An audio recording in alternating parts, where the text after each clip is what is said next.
I'm a former member of the Wakefield Girls Nautical Training Corp, going back to 1964 to 1973. Why did you join up?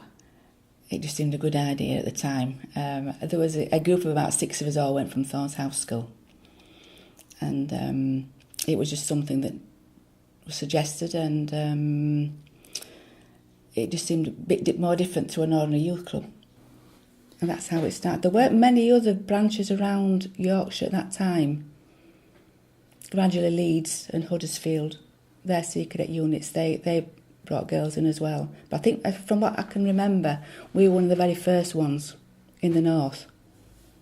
Yeah, during the summer months we did rowing, canoeing, and we did the Duke of Edinburgh Awards. But in the winter it was knots and drill, marching up and down. We did semaphore, Morse code, that kind of thing. That era, they had a very good record of the rowing competitions, and then so later on through my daughter, they did very, very well at drilling, national drill competitions. As part of your training, you did community events and things. You did parades for organisations that asked you to. You would go and demonstrate the drill, and I suppose it was part of the recruitment as well. Every year the unit would be inspected, and that unit had to be absolutely spotless. And I think it would be a regional or an area officer came round and inspected the premises, and every cadet had to be immaculate. The building had to be immaculate. I must think that rowing on the Calder back in the 60s possibly wasn't entirely a delightful experience. No, it could. The river itself could be very smelly. I say, I only fell in on one occasion. I got to be hosed down when I got out, and everyone lent me different items of clothing to go back home in. But I walked back. Was there obvious signs of pollution in the river? Yes, there was. You could find soap. Everything used to clog up at the weir, and the weir would be full of soap suds.